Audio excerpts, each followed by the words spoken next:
എടാ പട്ടി, നിന്റെ പെങ്ങളെ പണിയൊന്നും പോലുള്ള. ഇനി ഇതിന് ഞാൻ പോലീസ് സ്റ്റേഷൻകാരെ ഇറങ്ങണം. ഇങ്ങോട്ട് ഇറങ്ങണം കോപ്പേ, ഇറങ്ങ.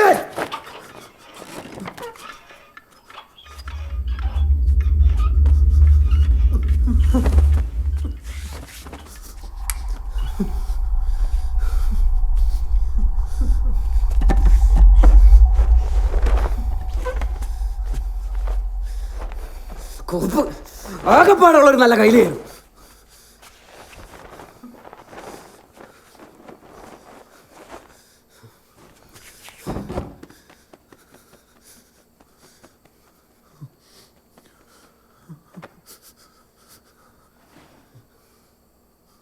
നിന്റെ അച്ഛനിരിക്കുന്നോളോ കോപ്പ മോളില്.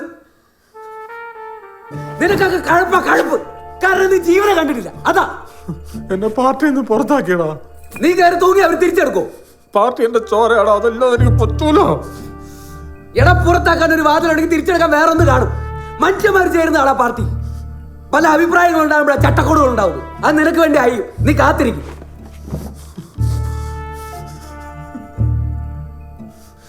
തൂങ്ങാൻ പോയി.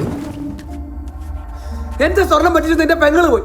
ഫിനാൻഷ്യത്തിന്റെ മുമ്പിൽ ആ കള്ളനായി എന്റെ ജീവിതത്തിന്റെ അടുക്കലാണ് അളകി കിടക്കുന്നത്. ഞാനല്ലടാ കയറി തൂങ്ങേണ്ടത്. നിന്നെ പോലുള്ളവർ ഇങ്ങനെയൊക്കെ ചെയ്ത ചേട്ടത്തേടി കൊണ്ട് തള്ളകളി കെട്ടും. വിട്ടുകൊടുക്കാതെ ഫൈറ്റ് ചെയ്ത് എന്നെ പോലുള്ളവരെല്ലാം അത് ബാധിക്കുന്നത്. നിനക്കത് മനസ്സിലാവില്ല. നീയൊക്കെ പിച്ചാത്തി എടുത്തിട്ടേ ഉള്ളൂ. മനുഷ്യനെ പോലെ അത് പോരാടിയിട്ടില്ല, അതാ.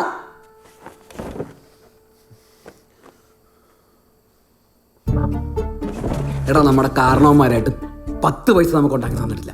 പക്ഷെ നമ്മൾ പിഴയ്ക്കും. കിട്ടുന്ന സിറ്റുവേഷനിലെല്ലാം എൻജോയ് ചെയ്യും, അല്ലാത്ത സിറ്റുവേഷനിലെല്ലാം ഫൈറ്റ് ചെയ്യും. അതാണ് ലൈഫ്. ഒരു ഫോൺ കോൾ ചെയ്ത് ഈ മുറിയിൽ ഇപ്പൊ ലക്ഷങ്ങൾ വരും.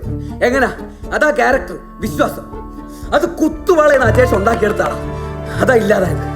ഈ സ്വർണ്ണം അല്ലെങ്കിൽ പിന്നെ അജേഷ് ഇല്ല. അതിന്റെ ഇടയിലാണ് വെറും തെണ്ടിയാടോ അജേഷ്. പക്ഷെ നമ്മുടെ സ്പേസിലെല്ലാം നമ്മൾ പോരാടും. ആ പോരാട്ടത്തിൽ അലക്സാണ്ടർ ചക്രവർത്തിയാണ് അജേഷ്.